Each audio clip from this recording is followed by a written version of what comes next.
Good evening everyone. सबसे पहले तो आप सभी को हैप्पी न्यू ईयर। नए साल पे हर कोई अपने आप से नया वादा करता है, नया प्रॉमिस करता है। इस साल अपने ट्रेडिंग को लेकर के मैं चाहता हूँ कि आप एक वादा खुद से कीजिए, और ये वादा होगा कि हम बिना किसी लॉजिक का ट्रेड नहीं करेंगे। अब इसको आसान तरीके से मैं अगर बताऊं तो मतलब इसका बस इतना ही है कि मुझे लग रहा है कि मार्केट ऊपर जाएगा या मुझे लग रहा है कि मार्केट नीचे जाएगा, इस बेसिस पे ट्रेड नहीं करेंगे। ये आप खुद से वादा कीजिएगा। तो इस वादा को करने के बाद और इसको फॉलो करने के बाद आपका ट्रेडिंग का 60 से 70% प्रॉब्लम सॉल्व हो जाएगा। सिर्फ मुझे लग रहा है कि बेसिस पे आप ट्रेड करना छोड़ दीजिए, फिर देखिए आपका लॉस किस तरीके से कम होगा, और जब लॉस कम होगा तो प्रॉफिट अपने आप आना शुरू हो जाएगा। क्यों लग रहा है, उसके पीछे का लॉजिक क्या है, जब तक ये क्लियर ना हो ट्रेड ना करें। ये आज आप खुद से वादा कीजिए नए साल पे। तो चलिए अब स्टार्ट करते हैं हम लोग अपना एनालिसिस। सबसे पहले देखते हैं कि आज क्या हुआ मार्केट में, उसके बाद फिर हम लोग कल क्या क्या डेटा बता रहा है वो हम लोग देखेंगे। तो जैसा हम लोग कल के डेट में देखे थे, लास्ट सेशन में देखे थे, मार्केट इस रेंज में था, इस डिमांड जोन में। यहाँ से ओपन हुआ, अप साइड में गया, 21,800 जो डेरिवेटिव डेटा के बेसिस पे रेजिस्टेंस था उसके ऊपर जाने की कोशिश किया, बट वहाँ पे सस्टेन नहीं किया। वहाँ से बहुत बड़ा फॉल आया निफ्टी में। 2 15 मिनट का कैंडल, मतलब लास्ट 30 मिनट में ही निफ्टी अपने पूरे दिन के जो गेन किया था वो सब खत्म कर दिया। ठीक है। अब यहाँ पे आप ध्यान से अगर देखिएगा तो देखिए 21,800 ये ब्लू लाइन डेरिवेटिव का भी रेजिस्टेंस था, साथ में यहाँ पे 28 दिसंबर को टेक्निकल लेवल पे भी यहाँ पे हाई बना था। तो मैं अक्सर बताता हूँ कि जब भी ऐसा कोई लेवल हो या कोई स्ट्राइक प्राइस हो या कोई पॉइंट हो जहाँ पे डेरिवेटिव का भी रेजिस्टेंस आ रहा हो या सपोर्ट आ रहा हो, या फिर टेक्निकल लेवल पे भी सपोर्ट या रेजिस्टेंस आ रहा हो, ऐसा कोई भी पॉइंट हो तो वो इम्पॉर्टेंट होता है। तभी तो वहाँ पे ट्रेड चल भी रहा है और प्राइस सामने दिख भी रहा है, डबल कंफर्मेशन मिल रहा है डेरिवेटिव का भी और प्राइस एक्शन का भी। तो वैसे सभी लेवल्स पे ध्यान देना होता है। सिमिलर चीज़ यहाँ देखने को मिला, 21,800 के ऊपर ग्रीन कैंडल में क्लोज हुआ, उसके ऊपर खुला भी कैंडल, लेकिन सस्टेन नहीं किया, वहाँ से नीचे गिर गया। ठीक है। लेकिन ये चूंकि लास्ट आवर में हुआ था और हम लोग का मैक्सिमम स्ट्रैटेजी 3:15 तक क्लियर हो जाता है, तो उम्मीद है यहाँ पे कोई फंसे नहीं होंगे। ठीक है। तो ये था निफ्टी का। अब देख लेते हैं एक बार बैंक निफ्टी का, उसके बाद हम लोग आज का एनालिसिस स्टार्ट करेंगे। ये देखिए बैंक निफ्टी का। बैंक निफ्टी में भी सिमिलर ट्रेंड देखने को मिला, बस ये लास्ट 30 मिनट से पहले भी एक रेड कैंडल बना चुका था, लेकिन गिरा है ये हमारे सप्लाई जोन से ही। जो सप्लाई जोन हम लोग ड्रॉ करके रखे थे वहीं से गिरा है ये। ठीक है। अब ये चूंकि दोनों हाई पे जा करके गिरा है, तो अब देखिए दोनों लगभग फ्लैट है। निफ्टी भी 10 पॉइंट प्लस में है और बैंक निफ्टी 57.95 नेगेटिव में है, मतलब लगभग दोनों फ्लैट के पास ही हैं। तो इस वजह से हमारा जो लेवल्स में कोई चेंज नहीं आया है। ठीक है, लेवल्स में कोई चेंज नहीं आया है, लेवल्स वही रहेंगे। ठीक है। अब हम लोग देखते हैं स्ट्रैटेजी में चेंज आ रहा है या नहीं आ रहा है, वो हम लोग एनालाइज करते हैं। तो चलते हैं वापस निफ्टी की तरफ। फ्लैट होने की वजह से दोनों का लेवल वही है। डिमांड जोन पहले भी था, 21,675 से लेकर के 21,738 तक का डिमांड जोन था। वो demand zone as it is maintain किया गया है। ठीक है। उसके बाद 21,700 के नीचे 21,600, फिर उसके बाद 21,500 से 21,460 तक का यहाँ पे एक डिमांड जोन है, आप यहाँ पे देख पा रहे होंगे। तो ये सभी डिमांड जोन आप लोग को मार्क करके रखना है अपने चार्ट पे भी। ठीक है, ताकि जब आप कल मार्केट में बैठे तो आपको पता हो कि मार्केट में कौन सा जोन बना है और कहाँ से क्या हो रहा है। ठीक है। अप साइड में 21,738 के ऊपर, इस लेवल के ऊपर 21,800 का रेजिस्टेंस जो कल था वो आज भी बना हुआ है, मेंटेन किया हुआ है। साथ में यहाँ पे जो आज का हाई बना था, तो यहाँ पे एक आपको सप्लाई जोन बनता हुआ दिखेगा। ये हो गया हमारा एक सप्लाई जोन। ठीक है। और 21,835 के बाद ऊपर में 21,900 और 22,000 का रेजिस्टेंस है। तो ये है निफ्टी का सपोर्ट और resistance, demand zone, supply zone, derivative और टेक्निकल के बेसिस पे। ठीक है। अब यहाँ पे हम लोग जो एनालिसिस किए थे स्ट्रैटेजी को लेकर के, ठीक है, तो स्ट्रैटेजी को लेकर के जो हमारा व्यू था, अप साइड में चूंकि 21,800 एक मेजर लेवल है, वहाँ पे डेरिवेटिव का भी रेजिस्टेंस है, साथ में टेक्निकल बेसिस पे भी रेजिस्टेंस है, इसलिए 21,800 इंपॉर्टेंट लेवल है। ठीक है, तो 21,800 के ऊपर अगर सस्टेन करता तो हम लोग ट्रेड लगा रहे थे, स्ट्रेटजी फॉर्म कर रहे थे। बट अब आज हाई बना करके 21,800 से लेके 21,835 तक का एक सप्लाई जोन यहाँ पे बना दिया है।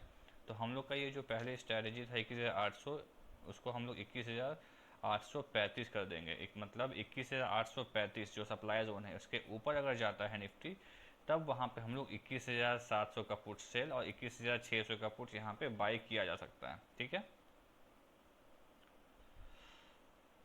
डाउन साइड में सिमिलर है 21,675, 21,675 पे यहाँ पे देखिए पहले भी कई बार रुका है, रेजिस्टेंस सपोर्ट लिया है और आज भी उसी जोन में सपोर्ट लिया है। ठीक है, 21,675 और 21,675 के नीचे अगर जाता है तो 21,800 का कॉल सेल और 21,900 का कॉल यहाँ पे बाय किया जा सकता है। तो ये हो गया निफ्टी का एनालिसिस और स्ट्रैटेजी। साथ में यहाँ पे निफ्टी का पुट कॉल रेशियो जो है वो 1.01 है, मतलब 1 से थोड़ा सा ऊपर है। तो इसको आप न्यूट्रल कह सकते हैं कि कॉल पुट लगभग बराबर है मार्केट में। तो डायरेक्शन क्लियर नहीं है मार्केट का। ठीक है, डायरेक्शन क्लियर नहीं है, तभी तो मार्केट आज फ्लैट ही रह गया। ऊपर गया भी लेकिन नीचे आके 10 पॉइंट प्लस में क्लोज हो गया निफ्टी। ठीक है, तो ये था निफ्टी का अपडेट। डाउन साइड में कहाँ तक गिर सकता है निफ्टी, तो 21,675 के नीचे 21,600, 21,570, 21,500, 21,460, 21,400, 21,300 ये डाउन साइड में सपोर्ट है। अप साइड में 21,738 के ऊपर 21,800 से लेके 21,835, 21,900, उसके बाद 22,000। ठीक है, तो ये था निफ्टी का अपडेट और स्ट्रैटेजी। अब देखते हैं बैंक निफ्टी का। तो बैंक निफ्टी में यहाँ पे देखिए, बैंक निफ्टी में डाउन साइड में डिमांड जोन अपना है 48,000 से लेकर के 48,066। उसी डिमांड जोन के पास बैंक निफ्टी रुका भी है। ठीक है, 48,000 के बाद 47,900, 47,800 से लेकर 47,660, उसके बाद 47,500, उसके बाद 47,420। ये है डाउन साइड में बैंक निफ्टी का डिमांड जोन और सपोर्ट। अप साइड में सबसे पहला रेजिस्टेंस है 48,160 से लेकर 48,220 का जोन। ये जो जोन है ये सबसे पहला हर्डल है। 48,164 से लेके 48,220 का जोन, ये जोन है। ठीक है, अब 48,220 के ऊपर 48,350, उसके ऊपर 48,420 का सप्लाई जोन है। ये रहा सप्लाई जोन। ठीक है, इस सप्लाई जोन के ऊपर 48,500 का रेजिस्टेंस है, उसके ऊपर 48,600 से लेके 48,640 का रेजिस्टेंस है। ठीक है, तो ये है अपसाइड में बैंक निफ्टी का जोन। यहाँ पे 48,500 इंपॉर्टेंट ज़्यादा इसलिए भी है क्योंकि ये देखिए जो पहले से ट्रेंड लाइन यहाँ पे ड्रॉ था, देख रहे हैं, इसका ट्रेंड लाइन का यहाँ पे एक लाइन अटैच हो रहा है, मिल रहा है ये लाइन। मतलब यहाँ पे ये पॉसिबिलिटीज़ है कि अगर ऊपर की ओर आता है बैंक निफ्टी तो ये ट्रेंड लाइन को वापस रिटेस्ट करके यहाँ से रिवर्स हो सकता है नीचे की ओर। इसीलिए 48,500 से लेकर के 48,640 तक का जो जोन है वो इम्पॉर्टेंट जोन है। ठीक है, अब यहाँ पे हम लोग स्ट्रैटेजी की बात करें तो स्ट्रैटेजी में यहाँ पे अप साइड में 48,500 के ऊपर का जोन इम्पॉर्टेंट जोन था पहले, बट अब बैंक निफ्टी डाउन साइड में चला गया। ठीक है, तो अब यहाँ पे 48,500 से पहले 48,200 के नीचे क्लोज हुआ है आपको टेक्निकल लेवल पे, लेकिन 4 बजे के बाद जब पोस्ट मार्केट क्लोज होता है तो वहाँ पे बैंक निफ्टी 48,234 पे क्लोज हुआ है। ठीक है, मार्केट बंद होने के बाद भी लास्ट में ट्रेड होता है जिसके बाद एक फाइनल प्राइस आता है जिस पे मार्केट क्लोज होता है, तो वो लेवल है, वो क्लोजिंग प्राइस है बैंक निफ्टी का 48,234। ठीक है, तो यहाँ पे 234 है, उसके ऊपर मतलब 48,200 का जो रेजिस्टेंस दिख रहा है इसके ऊपर बैंक निफ्टी का क्लोजिंग है। ठीक है, तो 48,500 इंपॉर्टेंट जोन रहेगा हमारे लिए, कल भी था और आज भी रहेगा। मतलब 48,500 के ऊपर अगर चला जाता है बैंक निफ्टी तब वहाँ पे 48,200 का पुट सेल और 48,000 का पुट यहाँ पे बाई किया जा सकता है। ठीक है, 48,500 के ऊपर अगर जाता है बैंक निफ्टी, जो कि ये इंपॉर्टेंट सप्लाई जोन है, तो इसके ऊपर जाने के बाद ही यहाँ पे 48,200 का पुट सेल और 48,000 का पुट यहाँ पे बाई किया जा सकता है। डाउन साइड में अगला डिमांड जोन जो भी 48,066 के नीचे है, सपोर्ट 48,000 का, मतलब अगर 48,000 ब्रेक होता है तो फिर सपोर्ट आ जाएगा 47,900, 47,800, 47,660, 47,500, 47,420, ठीक है। लेकिन जो फॉल दिख रहा है वो 48,000 के नीचे, क्योंकि यही इमीडिएट डिमांड जोन है। तो जैसे ही 48,200 के नीचे जाएगा तो इमीडिएट रेजिस्टेंस है 48,000, उसके ऊपर कौन सा रेजिस्टेंस है 48,200 है, इसीलिए 48,200 का कॉल सेल और 48,400 का कॉल यहाँ पे बाई किया जा सकता है। इमीडिएट रेजिस्टेंस से ऊपर का सेल करते हैं तो थोड़ा सा स्ट्रेटजी सेफ रहता है, ठीक है। और एक कॉल बाई कर लेने से मार्जिन भी कम हो जाता है और प्रीमियम गलने का बेनिफिट भी मिलता है। तो ये हो गया निफ्टी और बैंक निफ्टी का सपोर्ट और रेजिस्टेंस, ठीक है। अप साइड में 48,200 के ऊपर अगर जाता है तो 48,350 से 48,420, उसके ऊपर 48,500, फिर 48,630, उसके बाद 48,800, उसके बाद 49,000 का लेवल है। डाउन साइड में 48,000 के बाद 47,900, 47,800, 47,660, 47,500, 47,420 का लेवल है डाउन साइड में। मतलब जैसे ही एक लेवल ब्रेक होगा अगले लेवल पे पहुंच जाएगा निफ्टी या बैंक निफ्टी, ठीक है। इसी तरीके से आपको देखना होता है मार्केट को, ठीक है। निफ्टी बैंक निफ्टी का हो गया। अब देखते हैं स्टॉक्स में क्या अपडेट है, कौन से स्टॉक में शॉर्ट या लॉन्ग बिल्डअप चल रहा है मार्केट में।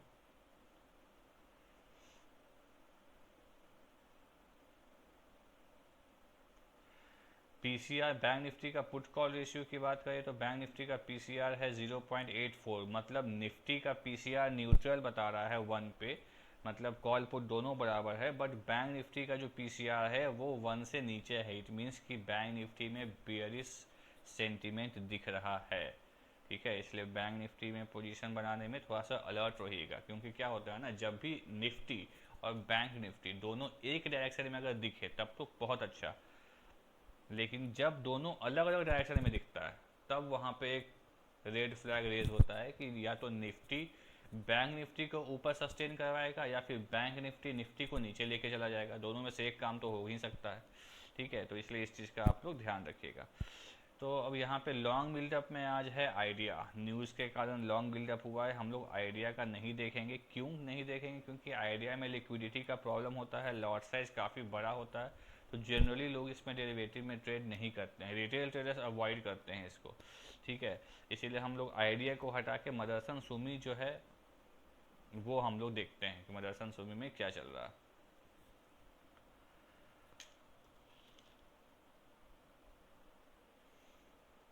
मदरसन सुमी 25 जनवरी, ठीक है। 100 रुपीज़ पे कॉल राइटिंग है।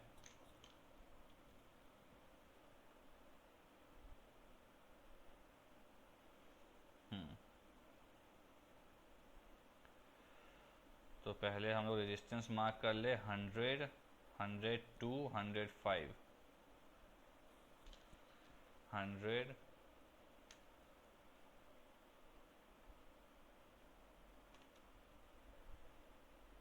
102, 105। ये देखिए प्राइस इसके ऊपर चल रहा है, लेकिन डेरिवेटिव डेटा पे ये सब रेजिस्टेंस भी दिख रहा है। इट मीन्स कि ये सब अब क्या बन चुका है, सपोर्ट बन चुका है। अब 105 के ऊपर क्या है, 107, 108, उसके बाद 110, 107, 108 और 110।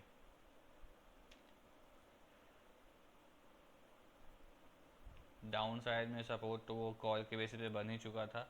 उसके अलावा पुट के बेसिस पे यहाँ पे है 97 और 95, जहाँ पे पुट राइटिंग चल रहा है 97 और 95। मतलब लोग यहाँ पे पुट बेच रहे हैं निश्चिंत होकर के कि यहाँ पे प्रीमियम तो गल ही जाना है, ठीक है।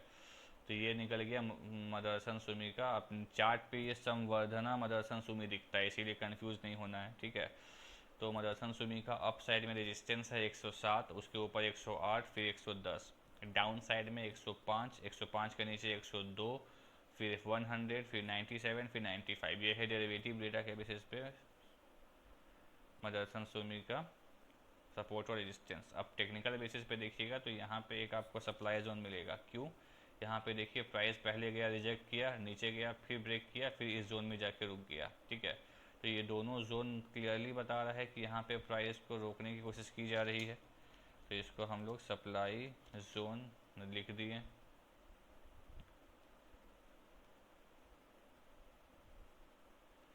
ये रहा, ठीक है, ये हो गया सप्लाई जोन। उसके बाद डाउन साइड में यहाँ पे ये जोन हो गया हमारा डिमांड जोन।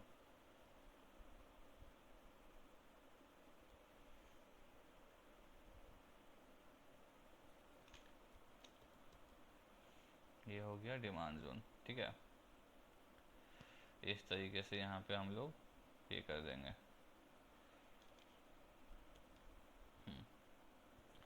अब यहाँ पे देखिए संवर्धना मदरसन सोमे में डाउन साइड में 105 का सपोर्ट है। ठीक है, लेकिन यहाँ पे एक छोटा सा लो बना हुआ है, तो यहाँ पे हम लोग 104.70 है, तो 104.70 के नीचे अगर जाता है तो यहाँ पे सपोर्ट मिल जाएगा 102 और 85 से 102 का, उसके बाद 100, उसके बाद 97, फिर 95। जिस तरीके से आपको डाउन साइड में यहाँ पे सपोर्ट दिख जाएगा। ठीक है, यहाँ पे मुझे लगता है एक ट्रेंड लाइन भी शायद ड्रॉ हो रहा है। एक सेकंड मैं एक बार देखूँ, यहाँ पे नहीं, वो प्रॉपर नहीं है। ठीक है, एकदम इस बिल्कुल इसी तरीके से आपको भी एक्सपेरिमेंट करते रहना है, जो भी बनता हुआ दिखाई दे एकदम बिल्कुल फॉर्म करना है वहाँ पे। ठीक है, एक और ट्राई करके देखते हैं। ये देखिए यहाँ पे एक ट्रेन लाइन था, ब्रेक किया, ब्रेक करके ये वापस रिटेस्ट कर रहा है, मतलब ये सप्लाई जोन जो है ये इंपॉर्टेंट सप्लाई जोन बन गया। इसलिए मैं बोलता हूँ एक्सपेरिमेंट करते रहना है, जहाँ से जो बनता हुआ दिखाई दे फॉर्म करके देखना तो है ही, एक बार देखने में क्या जा रहा है।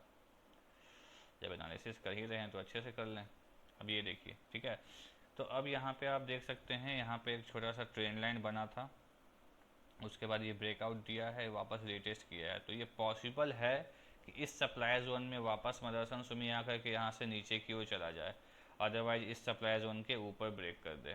ठीक है, तो यहाँ पे भी एक जो हाई बनाया था उसको भी हम लोग कंसीडर कर लेते हैं। ठीक है, तो ये हो गया मदरसन सुमी में लेवल्स। अप साइड में जो अच्छा मूव का उम्मीद है वो है 108.40 के ऊपर, इसको राउंड फिगर कर लीजिए, 108.50 कर लीजिए। मैं यहाँ पे लिख भी देता हूँ 108.50, 108.50। ठीक है, हाँ, अब यहाँ पे ये हम लोग का फॉर्मेशन डन। ठीक है, अब हम लोग स्ट्रैटेजी देखते हैं।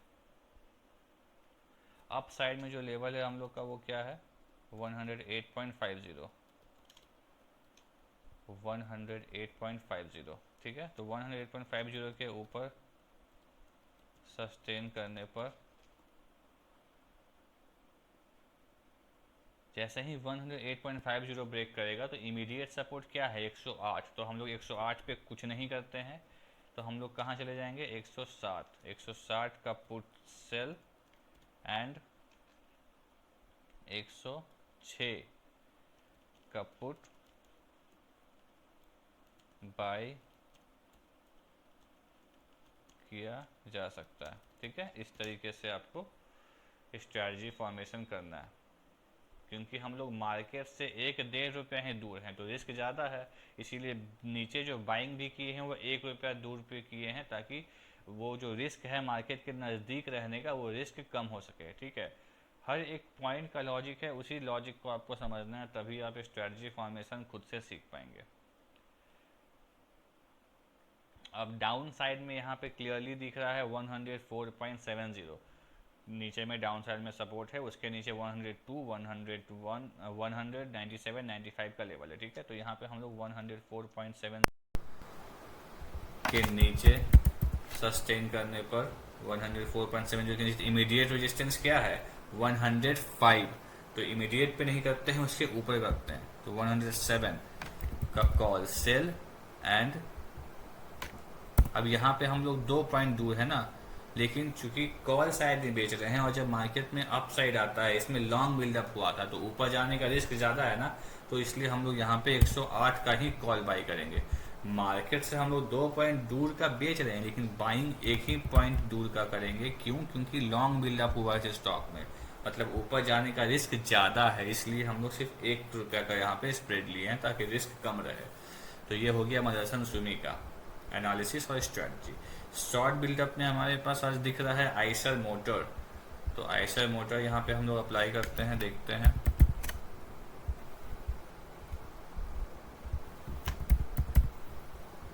आइसर मोटर, ठीक है, शॉर्ट बिल्डअप हुआ है स्टॉक में।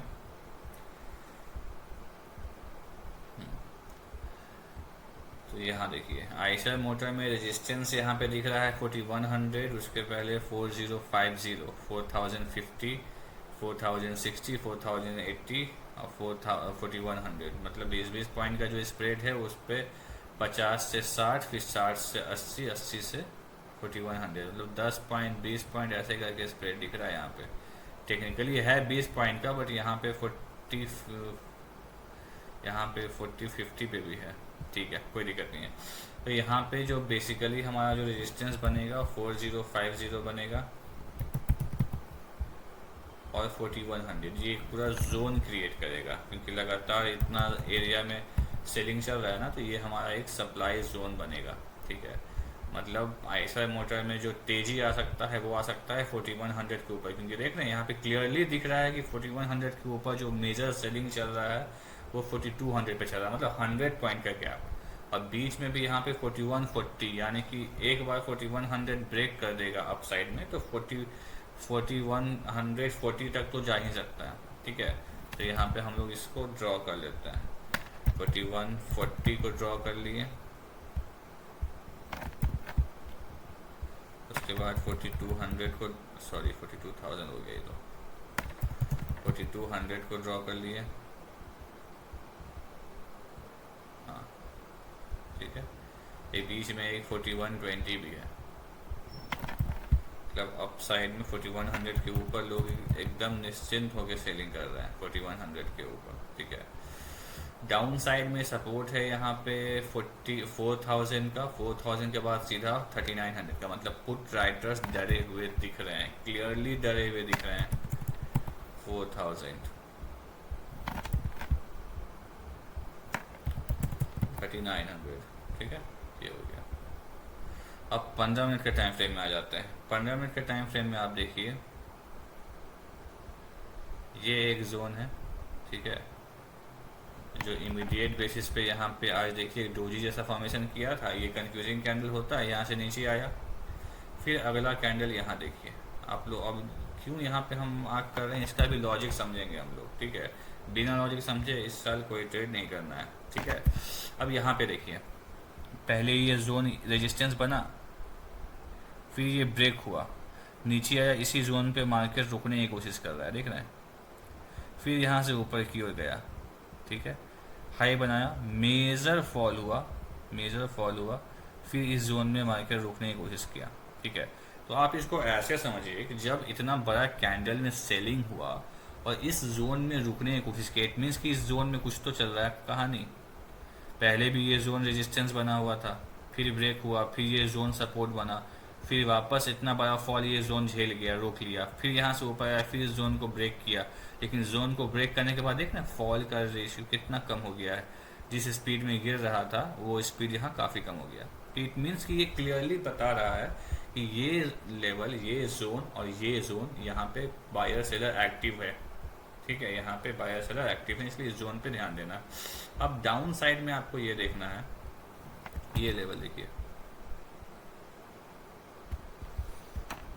ये जोन देखिए, पहले भी इस जोन पे रुक रहा था, इस जोन पे सपोर्ट ले रहा था, फिर आज भी इस जोन पे रुका, ठीक है। इस जोन से नीचे एक यहाँ पे एक सपोर्ट, यहाँ पे एक और लो बनाया था, इसको भी मार्क कर लेते हैं फॉर द सेफ्टी पर्पस। ये लीजिए, ये हो गया हमारा आइसर मोटर का सपोर्ट, रेजिस्टेंस, डिमांड और supply zone ready. Down side में 40,030 के से लेके 40,020 का डिमांड जोन है, इसके नीचे सीधा 4,000 का है, 4030 से लेके 4020 का ये डिमांड जोन है, उसके नीचे 4000 का सपोर्ट है। अप साइड में 4050 से 4059 का रेजिस्टेंस सप्लाई जोन है, उसके ऊपर 4080 का जोन है, फिर 4100 का जोन है, उसके ऊपर 4120, 4150, 4140 से लेके 150 का। यहाँ पे मैं लिख देता हूँ ताकि आप लोग को कंफ्यूजन ना रहे। सप्लाई जोन, ठीक है,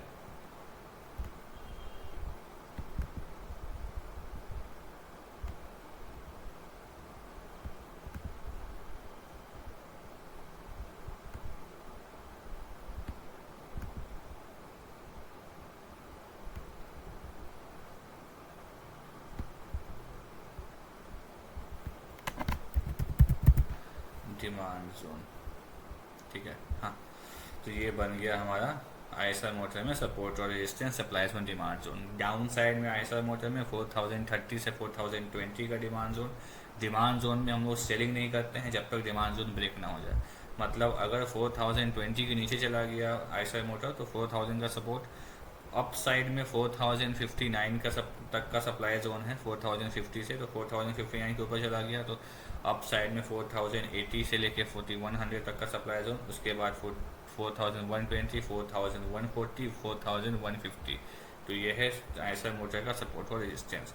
यहाँ पे हम लोग स्ट्रैटेजी देखेंगे तो अप साइड में 4059.5 जो है, इसको आप राउंड फिगर में 4060 कर सकते हैं, के ऊपर सस्टेन करने पर इमीडिएट रेजिस्टेंस इमीडिएट सपोर्ट कौन सा हो जाएगा 4050। उस पर कुछ नहीं करेंगे, डाउन चले जाएंगे 4000 का पुट सेल एंड 30। यहाँ पे हम लोग 60 पॉइंट नीचे है ना, 60 पॉइंट नीचे हैं, तो यहाँ पे हम लोग देखेंगे 4000 के बाद यहाँ पे देखिए 3900 का जहाँ पे लिक्विडिटी होगा उसी स्ट्राइक प्राइस को सिलेक्ट करेंगे, का पुट बाय किया जा सकता है, ठीक है। तो ये हो गया हमारा अप साइड का स्ट्रैटेजी फॉर्मेशन। आपको स्ट्राइक प्राइस पे बिल्कुल ध्यान देने की ज़रूरत नहीं है, आपको सीखना है कि कैसे स्ट्रैटेजी बन रहा है, क्या लॉजिक लगा रहे हैं। जब तक लॉजिक नहीं समझिएगा तब तक आपको कॉन्फिडेंस नहीं आएगा ट्रेड करने का। डाउन साइड में 4020 का सपोर्ट था, तो 4020 के नीचे सस्टेन करने पर 4020 के नीचे अगर सस्टेन करता है, अप साइड में इमीडिएट रेजिस्टेंस क्या है 4050, उस पर कुछ नहीं करेंगे। इमीडिएट रेजिस्टेंस पे 4100 का कॉल सेल और 4120 का कॉल बाई किया जा सकता है, ठीक है। ये हो गया निफ्टी बैंक निफ्टी का एनालिसिस, साथ में स्ट्रेटजी फॉर्मेशन और 2 स्टॉक का एनालिसिस और स्ट्रेटजी फॉर्मेशन। उम्मीद है आपको लॉजिक सब कुछ समझ में आया होगा। अब इन सभी लॉजिक्स के साथ आप चार्ट पे इसको खुद से अप्लाई कीजिए, समझिए, उसके बाद आप अपने अनुसार काम कर सकते हैं। Thank you.